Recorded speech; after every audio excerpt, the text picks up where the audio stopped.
Une tempête médiatique s'est abattue sur le directeur général de la police nationale de Côte d'Ivoire. Sur les réseaux sociaux, des allégations graves, des montages trompeurs et des rumeurs infondées circulent pour entacher son image et son travail. Mais qu'en est-il vraiment? Il est temps de séparer le vrai du faux. Dans cette vidéo, nous ne nous contenterons pas de dénoncer, nous allons démontrer.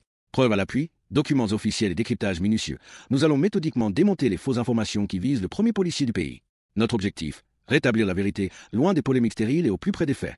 Accrochez-vous, on vous dit tout. Abonnez-vous et activez la cloche de notification pour ne rien rater. Aurait refusé d'exécuter les ordres de la hiérarchie. À en croire ce post Facebook, cette réaction des policiers a provoqué la colère de l'administrateur général de la police nationale, Youssouf Kouyaté.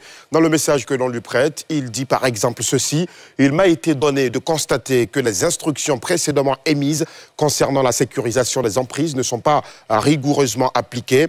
Plusieurs dispositifs demeurent insuffisants, voire absents, exposant nos infrastructures et nos personnels à des risques graves. Ceci, bien évidemment, est faux.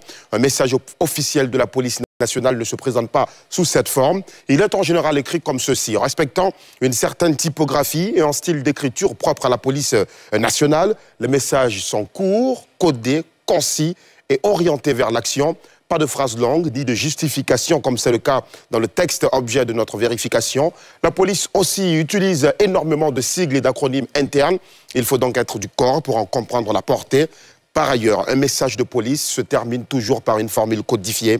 En l'occurrence, comme c'est le cas dans cette illustration, stop et fin. Alors non, Youssouf Kouyaté n'a dit nulle part que ces éléments refusent de lui obéir ou d'obéir aux ordres. Des VDP, les volontaires pour la défense de la patrie, les supplétifs de l'armée burkinabé, ont-ils été neutralisés en Côte d'Ivoire, vers Bouaké, dans le centre du pays? C'est ce que tente de faire croire cette vidéo publiée sur Facebook par ivoiretveinfo.net. Dans la vidéo, on reprend une affirmation du compte X, anciennement appelé Twitter, d'Intelligentsia. Mais à la vérité, il n'en est rien. Aucun canal de communication officiel de l'armée ivoirienne n'a annoncé avoir neutralisé des VDP burkinabés.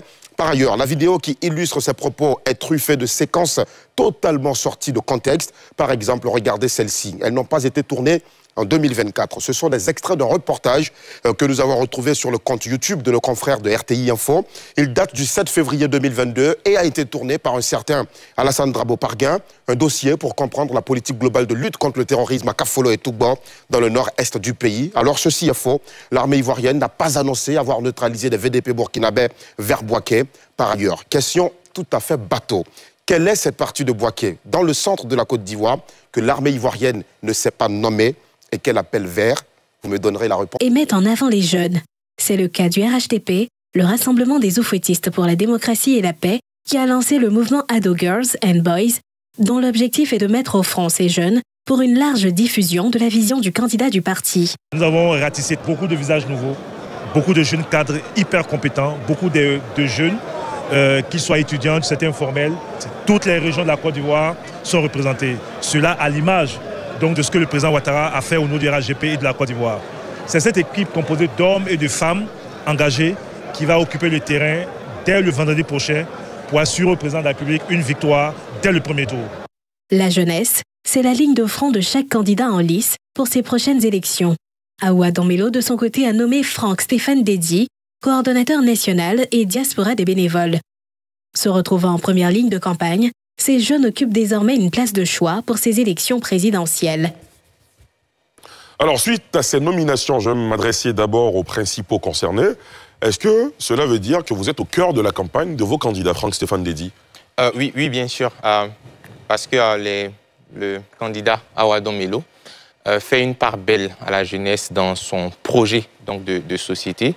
Naturellement, pour faire écho à la stature même en termes de pyramide des âges de notre société et bien sûr de l'électorat aussi. Donc nous accompagnons l'effort de campagne et ça a été une très belle idée donc, de sa part parce que cela a dénoté aussi d'un certain engouement. On a lancé la plateforme d'enregistrement il y a juste 4 jours. À ce jour, on a passé là-bas des 12 000 demandes d'adhésion, dont 8 000 en Côte d'Ivoire et un peu plus de 7 000 sur Abidjan.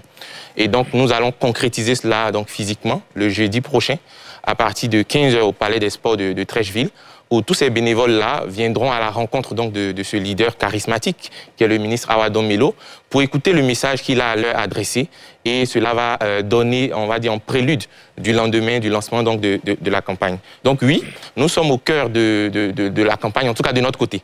Et c'est pourquoi ça se matérialise aussi par ma présence donc, sur votre plateau ce soir. Très bien.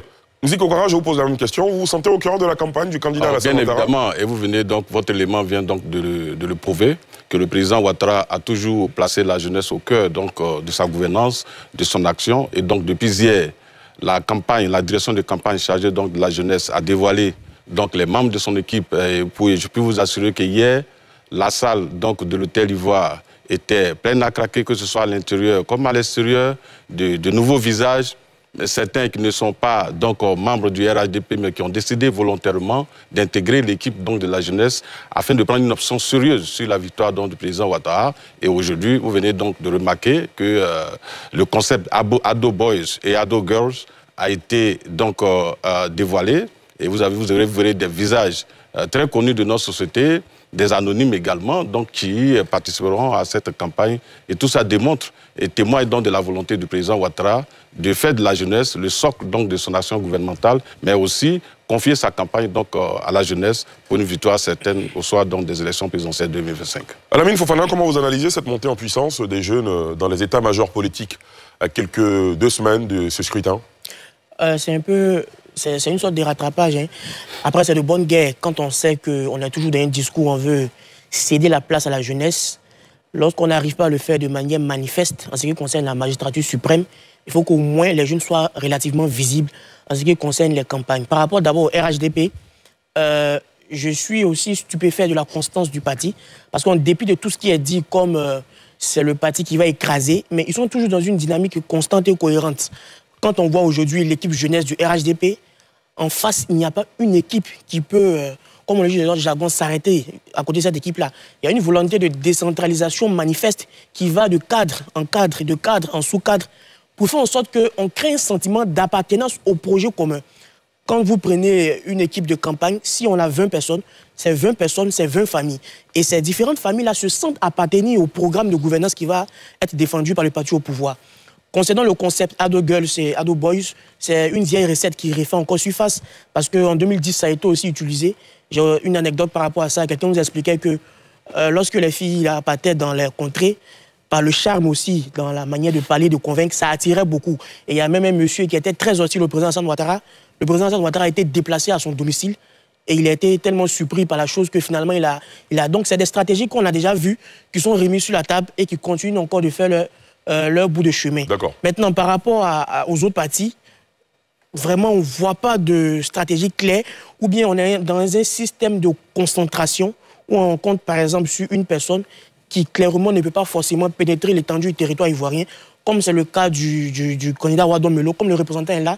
Je voudrais en même temps lui poser la question de savoir, est-ce qu'il pense qu'en ce qui leur concerne, ils auront vraiment une marge de pouvoir recenser le maximum de jeunes, de les convertir en électeurs, parce que tout jeune n'est pas électeur, pour la victoire de leur candidat. Il aura le temps de répondre. On va faire un premier tour de table. Je suis assez bon. Déjà, lorsqu'on voit qu'il y a des jeunes dans le jeu politique actuel, c'est intéressant, c'est encourageable. Parce que c'est le combat que beaucoup, surtout nous, les jeunes, faisons actuellement. On voudrait voir les jeunes impliqués, d'autant plus qu'il y a des discours qui sont tenus par des partis politiques, des leaders qui disent « nous sommes là pour les jeunes », mais dans la matérialisation, on ne sent pas ce fait qu'ils soient pour les jeunes. Donc aujourd'hui, voir les jeunes comme acteurs principaux, comme nos 2 invités l'ont signifié, c'est à encourager, c'est vraiment intéressant. Mais derrière, il y a d'autres questions et j'espère qu'on aura, je suis sûr qu'on aura le temps d'en parler. Évidemment. On va dérouler ces questions. On est là pour ça. Cheikh Oumar ? Alors bon, moi je fais partie de ceux qui ne croient pas vraiment à cette affaire de jeunes. Je pense qu'en politique, il n'y a pas de cadeau ou de prime de jeunesse, quoi. Ça n'existe pas. Je pense que c'est vraiment un truc marketing, tout fait, bien fait. Mais quand on me parle de jeunesse, je me pose souvent 3 petites questions. Lesquelles? La première, c'est qui est la jeunesse? Parce que très généralement, ce qu'on appelle jeune, si on vérifie les âges et la législation, ne sont pas vraiment jeunes. Très bien. Première chose. Deuxième chose, c'est aussi une question de CV politique. Parce qu'on va prendre des jeunes qui nous plaisent pour les mettre, mais quelle est la véritable constance de ces jeunes-là? Et comparé à certains qui sont souvent dans les appareils politiques, qui se battent réellement, mais qui n'arrivent pas à émerger, mais d'autres qui émergent parce que, bon, le mentorat est une réalité. Troisième question qu'il faut toujours se poser, c'est quelle est la véritable pertinence de ces bureaux de campagne jeunes ou de ces bureaux de jeunes dans les appareils politiques, si tant bien que la prise de décision est ailleurs. Donc, est-ce que ce n'est pas simplement un instrument... De faire valoir? ça en a tout l'air, parce que est-ce que le bureau de campagne jeune, par exemple, du RHDP, peut décider unilatéralement de faire face à des problématiques jeunes à sa façon, sans tenir compte de la direction de campagne qui est en haut. Donc, de toutes les façons, c'est un leadership, mais c'est un leadership qui est limité par l'existence d'un véritable leadership ailleurs. C'est comme occuper son chien à gauche pour pouvoir sortir par la porte à droite. D'accord. Alassane Ramo? Totale opération de séduction pour ma part de la frange la plus importante de la société ivoirienne. Donc je ne m'en attendais pas moins de la part du RHDP ou des autres partis politiques. Aujourd'hui, Franck Stéphane Dedi, sur les réseaux sociaux, c'est une voix qui porte. C'est un monsieur charmant qui est apprécié, dont les analyses sont bien reçues par la jeunesse qui est connectée. Donc oui, ce serait bien de l'avoir avec moi pour essayer aussi de faire adhérer à ma cause plusieurs autres jeunes qui voient en Franck Stéphane Dedi un modèle. Voilà, 75% de la jeunesse ivoirienne, c'est toujours bien de faire une communication autour de ceux-ci, de montrer qu'on leur donne une part belle dans la réélection du président Alassane Ouattara, si effectivement il venait donc à être réélu. Donc on va faire un peu plus de propagande que l'on ne l'a fait peut-être pendant les 5 dernières années. On va leur donner beaucoup plus de responsabilités pendant la campagne. Et ça donc c'est de bonne guerre, on s'y attendait forcément. Maintenant, quelles seront les réelles implications au-delà de la mobilisation et de l'animation de la campagne, quels seront donc les autres leviers sur lesquels cette jeunesse-là, dans les partis politiques, sera positionnée pour faire adhérer les Ivoiriens au projet des candidats? C'est ça la question. Et on a la chance d'avoir